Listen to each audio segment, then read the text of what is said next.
let's get started then. Welcome, everyone. So glad that you joined us today. Today really is an opportunity for you to learn about the Guelph Community Foundation and how we could be a part of your organization's fund development plan. This webinar has been generously sponsored by BDO, and we're very pleased that BDO is supporting the work at the Guelph Community Foundation in this way, and you see their logo there alongside ours. As we go along, it's sort of a two-part agenda. I'll stop midway through and I'll do a quick summary and then give a chance for questions, and then we'll jump into a donor example to talk through what it actually might look like to connect a donor with us at some point in the future. So right off the bat here, this is our agenda for today. Just starting with a welcome, land acknowledgement. I'll go over what the Community Foundation is broadly. We'll share a few key terms with you, and we'll be sharing terms throughout that'll get dropped in the chat as we go along. Just there may be some terms that are new to you or terms that maybe you've used interchangeably that have slightly different definitions, and it might be helpful for you to understand those distinctions. We'll talk about how the Guelph Community Foundation could be one piece of your funding puzzle. I'll do a little bit of context setting. My learning in being new-ish here, I started full-time in September, is that everyone seems to know a piece of what we do, and I'm also learning. So I wanted to make sure that we give a bit of context about who we are and how we do our work. And then we're going to talk about endowed funds, flow-through funds, take a little break, answer some questions, and then we will talk about a fictitious donor and what a journey might look like for her, why and when to involve the Guelph Community Foundation, and then what might be next for you. So as a starting point, if you live in Guelph or have spent any time in Guelph, you might recognize the covered bridge. It's a bit of a landmark here. I always like to put a photo up that situates us in the community that we're in when we're doing a land acknowledgement. And I'm not going to read the entire land acknowledgement, but I'm going to have it on the screen here while I talk for a minute. One of the things that we do at our board and that I try to do when I do a land acknowledgement is really pause and be reflective in what it means in the moment and on the day for me and for the people who are sharing space with me. So with that, the part that's bolded here, we recognize that as we gather today, that where we work, learn, and build community resides on the treaty lands and the traditional territories of the Anishinaabe, the Attawandaronk, the Haudenosaunee, the Petun, and the Wendat peoples. I think it's really important that we're always taking a moment to pause and think about where we are in the lands that we're on. I also think that we've come together today as people who are here for our work, our volunteer work, our paid work. I'm hoping you're going to learn something. You'll tell me that at the end in the survey, whether you did or you didn't. But I hope you'll learn something. And then I think whenever the Community Foundation brings people together, we are building community. That's what we're all about. And having you here in the space with us is about that. And the possibilities that will come from this is about that as well. So yeah, hold this in your mind. Think about where you are. Some of you are not exactly in this area, not exactly in Guelph. And so your land acknowledgement might look a little different, but all in all, I always think it's just a moment to pause and think about where we are and remember the people who were here for generations and generations over time. So what is the Guelph Community Foundation? This is our door, and it is in Quebec Street Mall if you're in Guelph, and we are here most days. And if we're not here and you want us to be here, I'm happy always to meet in person at the foundation office. And we have a beautiful boardroom, just as an aside plug, that we also rent at a very reasonable rate for not-for-profits, if that's something you ever need.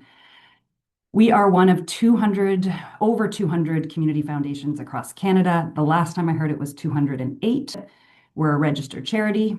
Really, we exist to match people with causes. So match people mostly, we think about that through donations, but of course we have lots of volunteers here as well.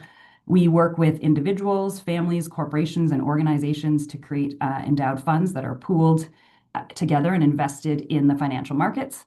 We have over 150 funds, and I'm going to talk a bit about what those are, the different kinds of funds we have. From 2000 to 2024, we distributed over $19 million to charities, and we granted over $1.3 million in 2025. We are 26 years old. Last year was our 25th anniversary, but this year we're turning 26. So we've been around for a while, and certainly I know many of you have interacted with us in different ways, and we're excited for what's next together. Just at a high level here. So these are terms, lots of terms, some of which I knew before I started here, some of which I had defined slightly incorrectly before I started working here. and some of which were new to me. We're going to drop a few definitions into the chat, those that are on the left and are larger. And then as we go along, I will likely define most of the other words that are on the right side. We're not going to drop them all in the chat right now. That would be a little much for you to see come flowing in. But again, if any of these words come up and I don't define them or I don't define them clearly, just ask in the chat and we're happy to do that, to give you those definitions. I think it's a lot easier to understand who we are and what we do if we're speaking the same language and understanding terms in the same way. So I'm going to talk about a whole bunch of things. One of the terms that we're going to define is professional advisor. Professional advisors are the people that we look to support us in doing what we do. So they can be a lawyer, an accountant, an investment manager, or a wealth planner. I am none of those things. I am trained as a social worker and have done lots of things in the not-for-profit and charitable sector, but I'm not any of those things. So I'm telling you that because we work with folks like that when we get into the fine detail in the weeds. I'm also new-ish in this role. So of course, if I do say something and later on I realize, oh, I actually explained that not quite correctly, I will correct myself. But in general, I would say what I'm here to do is to tell you in plain language what we do and who we are. And when we get into the weeds of that kind of planning, and you'll see that later when we talk about how and why you might want to connect with the foundation, we are very well connected with people who are experts in all of those things. And that's where we bring people in to guide us. So as I said, I'm going to talk to you today about how the Guelph Community Foundation could be one piece of your funding puzzle. So I have worked in this sector for my entire career. I've worked in Guelph for over 20 years. And what I know is that charities work very hard to put all the pieces together to have the funding that allows them to do their work. I know that charities get one-time funding, government funding, funding that's multi-year, funding that has a lot of reporting, funding that doesn't have reporting, unexpected funding. It goes on and on and on. And it sometimes looks a bit like this. It's sort of like a messy puzzle. It's not totally clear. It's a little fuzzy. And I would say that everyone just figures it out. And so when you're thinking about that, our thinking is that the Guelph Community Foundation might be a part of that for you. And why we say that is that, well, I'll explain a little bit more about, how we work and how we might be a part of that. But really, when you're thinking ahead and planning, this could be a piece that allows for that if it's a fit for you, rather than sort of the one, grant to grant, which I'm sure will be happening at the same time. But there are opportunities for some longer term passive income options that might be a fit for you. Okay, contact setting. We get lots of great people or pictures from or photos from organizations that we grant to, and this is one of those photos, and I like it because butterflies have so much meaning, and I make an assumption that this was made by a child at a program somewhere, and it's just bright and colorful. So a couple of things. Many of you know that we have application process. Many of you have submitted your applications. We grant at maximum $5,000 through our community grants process. It's the kind of process that many organizations have. We have a volunteer committee that reviews applications. They are supported by staff.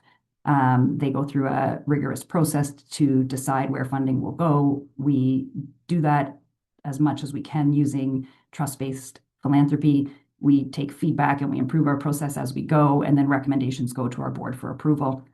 We also support the Music Eddies funds, Sleeman Better Water Fund, and scholarships, and all of those look a little bit different one from the other, but generally the idea is that applications come in and funding goes out. And that is often the piece that people understand and know about us because they have applied for funding from us. And so that is how they've interacted with us. We also have donor advised funds, and these are funds where donors on an annual basis tell us where to send their spendable balance or the amount that is available for granting. We have designated funds. We're going to talk a bit more about those. That's where a donor would say, every year, send my fund to ABC organization. And some of you are from organizations that I know are the recipients of grants from designated funds. Then we have funding that flows through us. We have flow through funds. These are funds where, in general, the entire amount that is given to us as a donation goes out to charities within 24 months of receipt of that donation in general. And then we have had government funding flow through us. And some of you may remember that during the pandemic, that happened a few times where the federal government and other levels of government, I believe, worked with foundations and United Ways to get money out to communities. There are really four main ways that you can give to the foundation, or you're going to hear me say words like main ways and in general. And really, that's multifold. One is that I'm new. And so this is my understanding, new-ish. I'm going to actually not be able to say that shortly because I think once you hit the 1 year mark, you can't say that anymore. But at the very least, I'm a lifelong learner and I'm continuing to learn. And secondly, the foundation is flexible. So if there's something that's not here and it's worth a conversation, then it's worth a conversation. But in general, these are the ways that people give to or through the foundation. So people either open their own fund, and we're going to talk more in detail about that. They give to one of our existing funds. So they are connected to a fund in some way, shape, or form. Maybe it's their friend's fund and they believe in the cause that their friend believes in. Maybe they want to give to a cause that designates to a specific organization they care about. There's lots of different ways people give to an existing fund. They donate directly to us, either to support our community grants program, which I just talked about. So when donations go to that fund, that allows us to give out more through our community grants process.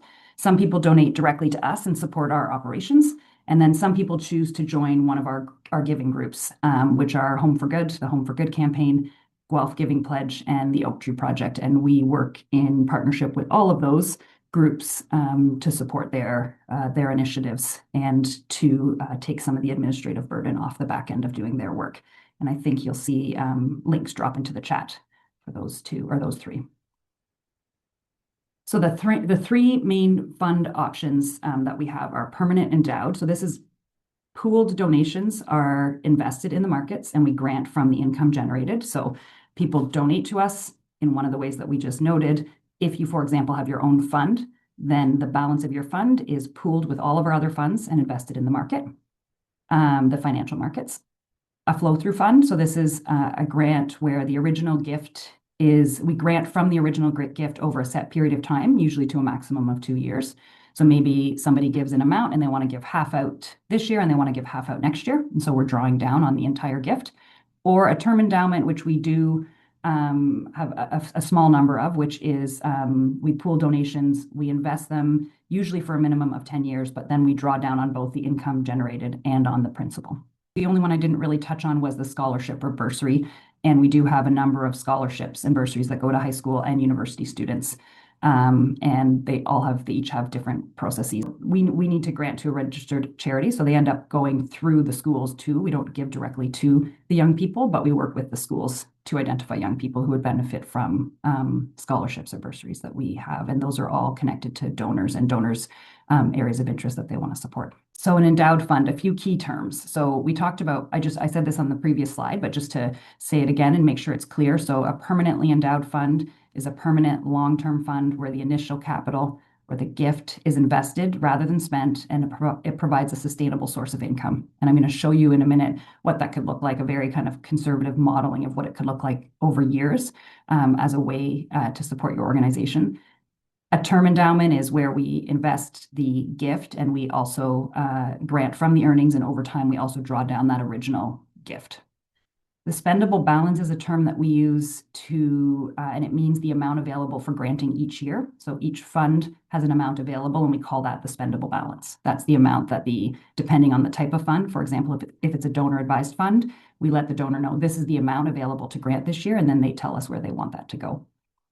And then lastly is a stabilization fund. And this is a fund that we grow in years when the markets do well and the earnings of the fund are such that we have sort of, and I put this in quotation, extra, but it acts as sort of a secondary fund to the main fund, and we grant from that fund in years when maybe the earnings haven't done so well or we haven't earned quite as much. What does it look like to have an endowed fund? An endowed fund is when the contribution or the gift or the donation, so the money that is given, the amount that is given that receives a charitable receipt, it is pooled and invested in the financial markets. We have a third-party investment management firm that's managing that for us. There's no minimum to start a fund at GCF, but if there's no intention to grow it, it's not necessarily the right option. If there's intention to grow it, even if it's not immediate growth, that's for sure worth a conversation. But if somebody wants to give $1,000 and has no intention to grow that, then it might be worth giving it to a fund that exists already rather than to start your own fund. Endowed funds do not grant until there's a balance of $10,000. So again, you can start it with less, but we won't grant from it until we hit that. And the funds need to be invested for one full calendar year before we can grant. So if someone were to give us an amount today and they wanted us to endow it, we wouldn't be granting that until it's been in the markets for full or invested for a full calendar year. And then just at a high level, what does that look like here? So endowed funds by the numbers as of December 31st, 2025. So we have 128 permanently endowed funds. We have different types. So earlier I talked about the different types of funds. These are our endowed funds, does not include our flow through. We have about 18 million in endowed funds. So that's the amount that's invested. We have funds that are less than $10,000 and we have funds that are over $1 million. So there's a wide range. And the annual spendable balance could be a few $100s up to thousands of dollars, depending again on the amount that is the principal or the balance of the fund. The income is generated to do a few things. So one is to make grants. And when we say make grants, that is the spendable balance that we transfer to the charity that the donor has indicated. So that might be the donor advised, where every year they're telling us where it should go. It might be the designated, where they say every single year send the donation there, or it might look like something else. In some cases, they might say, actually, for a few years, we want to grow the fund. So just put that back into the fund and we'll grow it. We have a small admin fee, and that helps the community foundation do our work. That covers the costs of all the things that we do. We save for the future, so that's the stabilization fund. So that's when possible, we put some money in a secondary fund that we can draw from in years where we might need it. So any fund would have that second fund.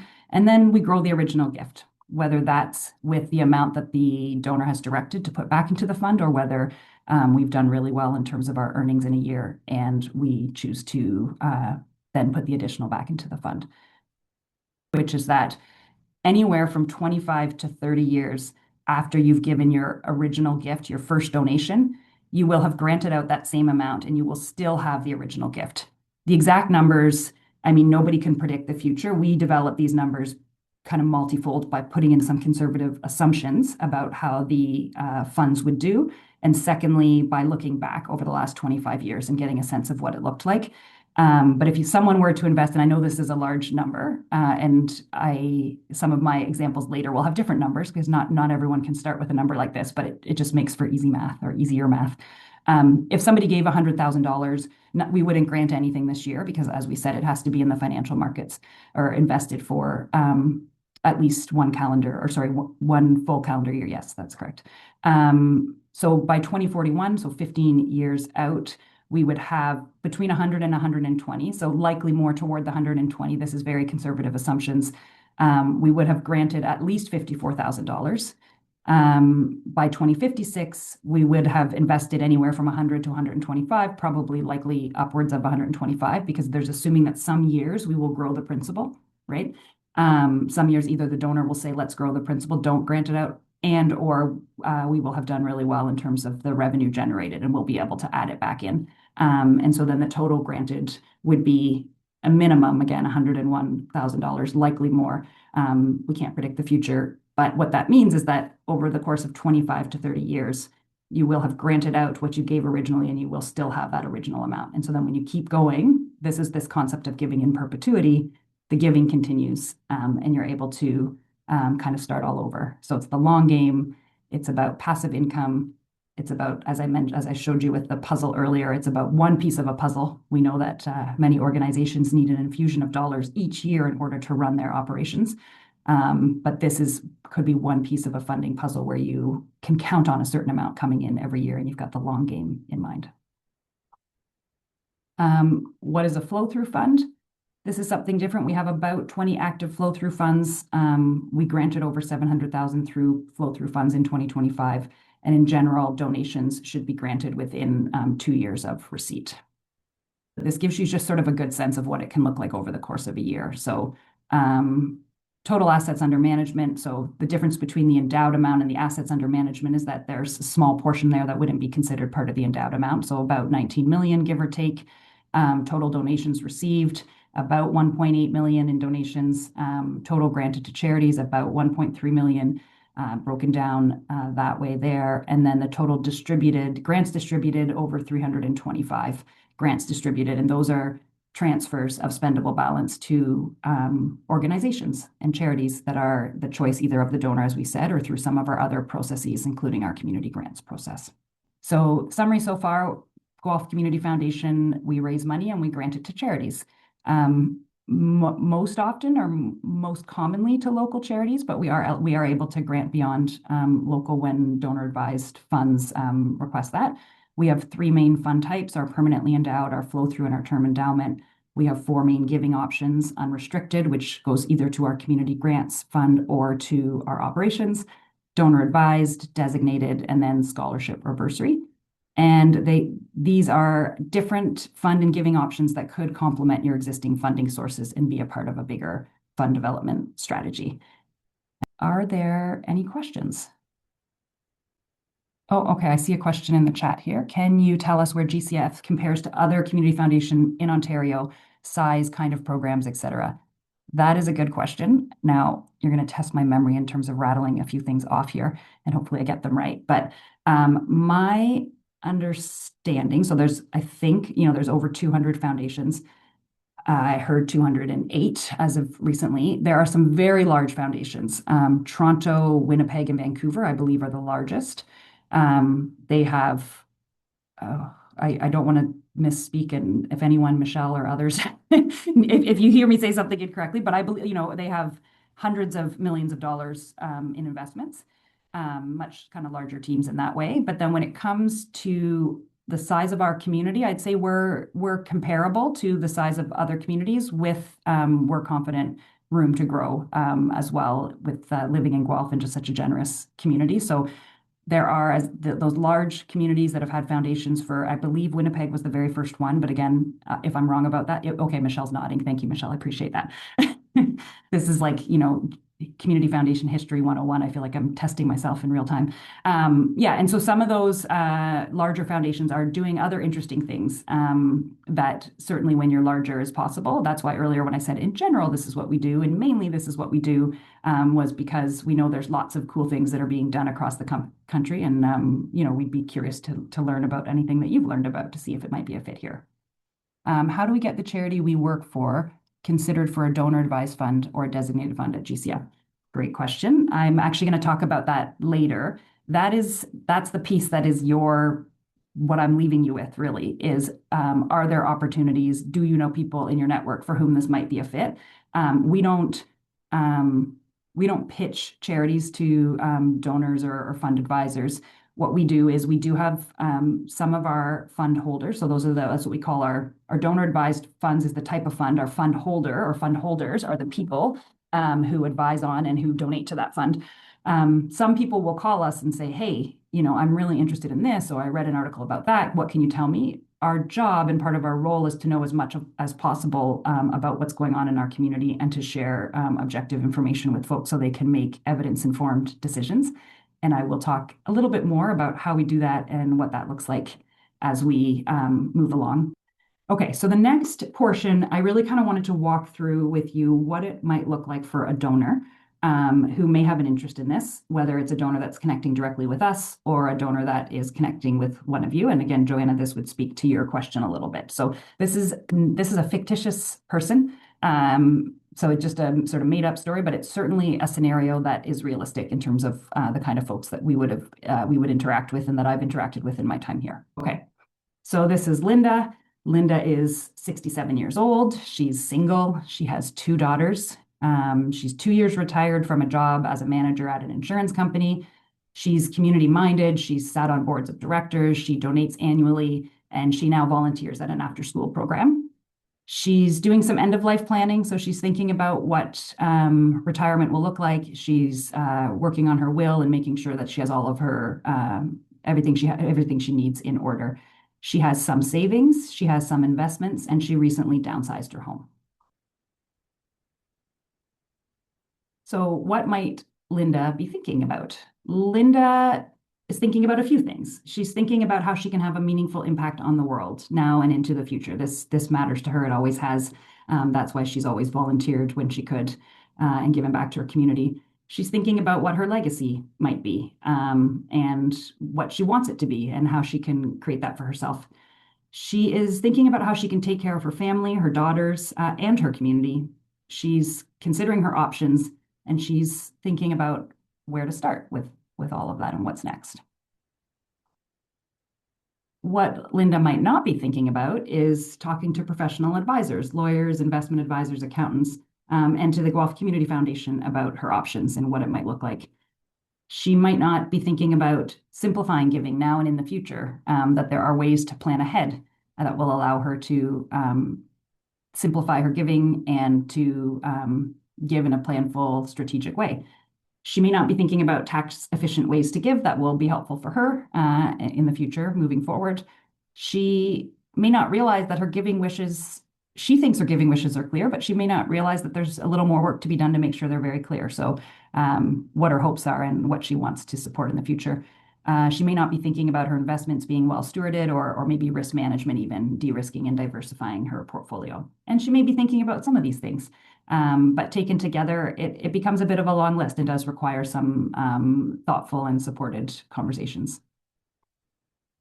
So I showed you this slide earlier, and now in the context of Linda, her first decision, so she's decided she wants to do something. She wants to plan ahead.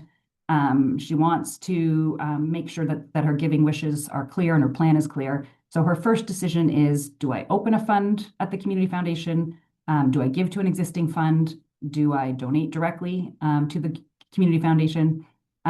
Or do I join one of their giving groups? Or do I do a few or multiple things? You don't have to choose just one, but those are sort of the main buckets. Then this is sort of the pathway that she's going to go through. So she's going to identify who is giving, and we'll talk a bit more about options. In this case, it's Linda.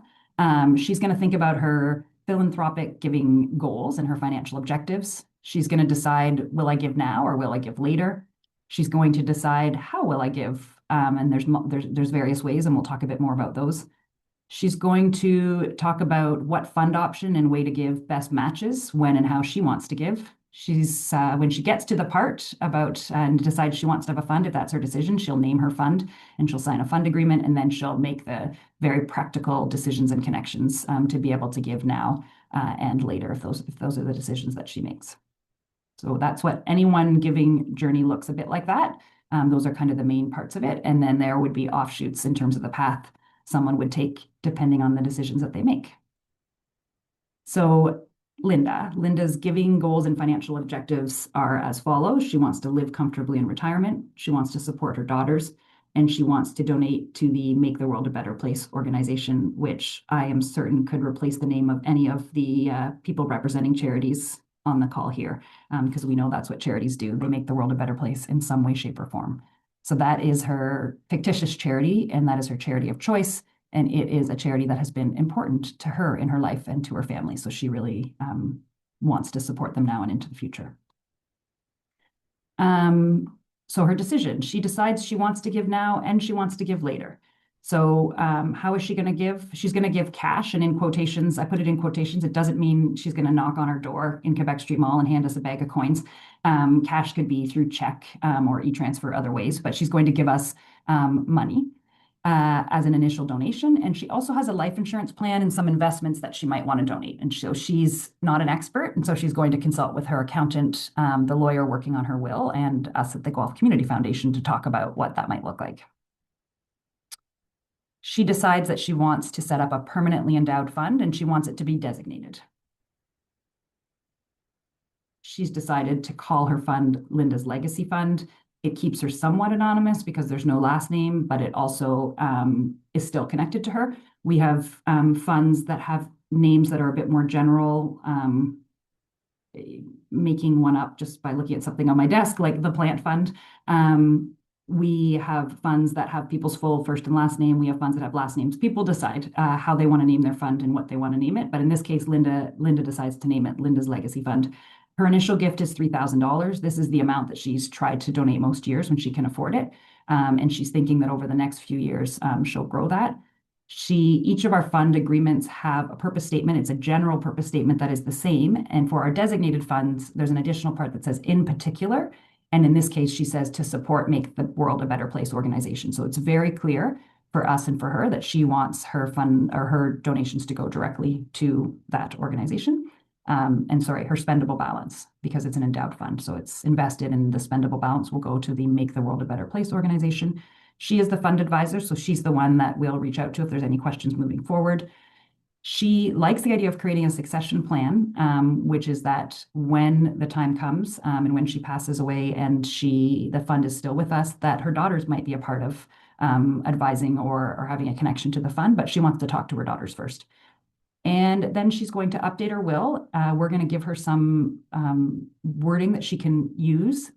We're going to remind her, as I reminded all of you, that I'm not a lawyer and we are not lawyers here. And so her lawyer will have to review the language and change it as needed to make it a fit, but we can help with that. And the language in her will be clear and broad, but the agreement that she has with us will be more specific. So if she changes her mind in a few years and decides she wants to support 2 organizations, she doesn't have to change her will, but she can change her agreement with us. So she's going to give now. She's going to give an initial gift in cash. She's going to give future gifts in consultation with her financial advisors, and she also plans to host a fundraiser, one fundraiser per year, and that's part of how she wants to grow her fund. This is just a high-level summary of the ways that you can give, and I won't stay on this slide too long, but any one of these we would work with you then to make that as easy as possible. And some of them are very simple: cash or check, e-transfer, those things. When we get into life insurance and securities, that requires a little bit more coordinating with us. So that was one example of Linda, fictitious donor, what it could look like. Lots of different donors. This is just a very quick. Another giving journey could be this family, a family of 4 with 2 daughters headed to university. They know that the next few years will be expensive because their kids are leaving the house and all those things and all the costs. But they would like to start a fund now and plan to grow it over the next decade. They want to model philanthropic giving for their children. They plan to make their giving decisions together every year.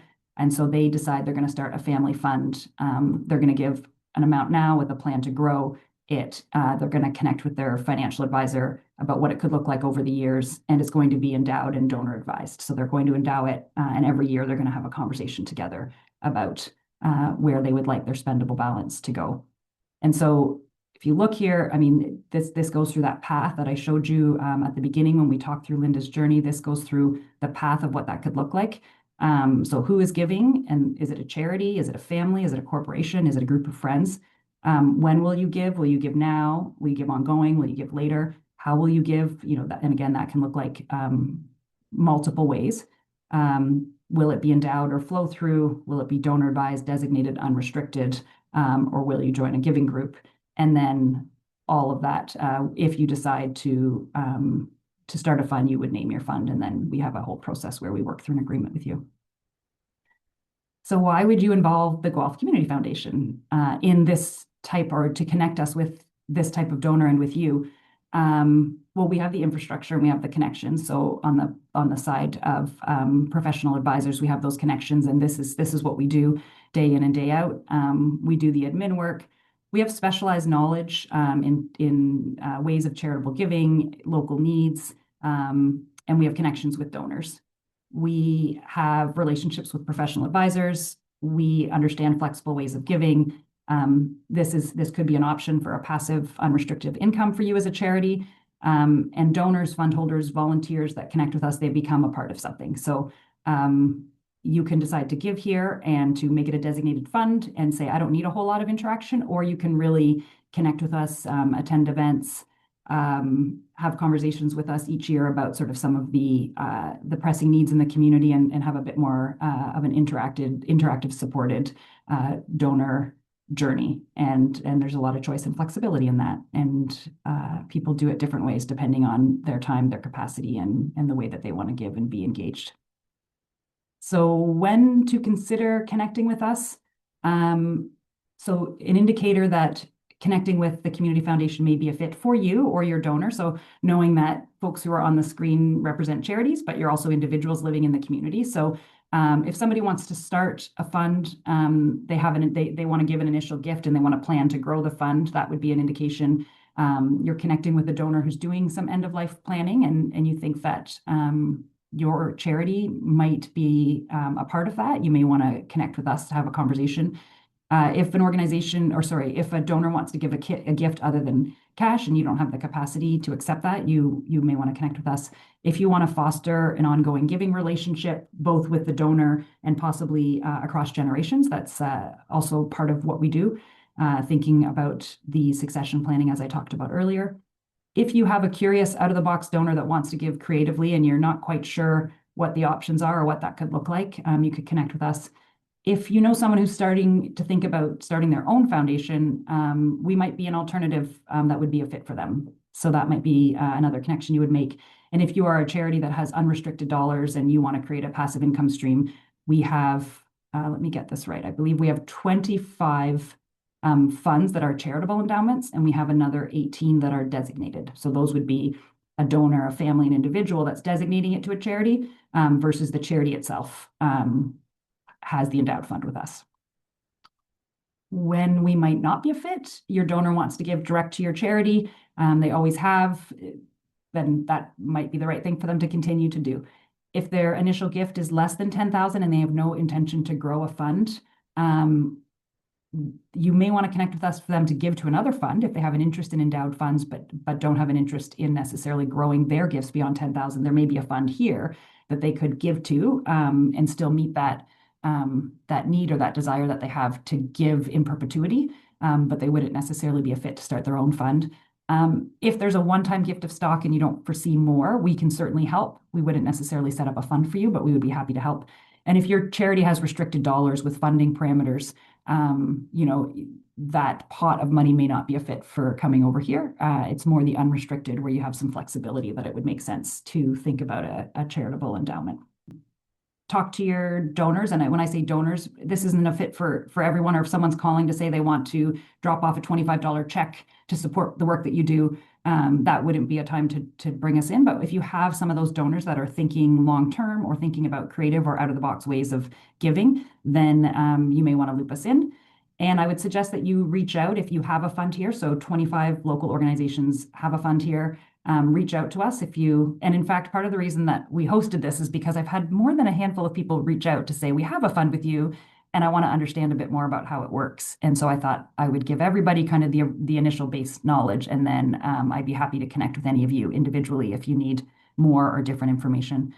So if you want to grow your fund here or learn more about it, reach out. If you want to set up a fund here as a charity, if your board or your team needs more information or a presentation, we are a small but mighty team here at the foundation, just 3 full-time staff, including me and Christina, who are on the call today. But where possible and where we can, we'd be happy to have those conversations if they'd be helpful. If you want to set up a fund as an individual with your family or with a friend group or otherwise, of course, reach out in that way. Or if you're just curious to learn more, if something struck you today and you thought this might be a fit for someone or somewhere in your life, whether through your personal or professional networks, then do let us know. Really, we're at the question portion. And we also have just some how to contact us pieces that we can drop into the chat. And I'm happy to answer a couple more questions. And otherwise, thank you all for joining us, and have a lovely day.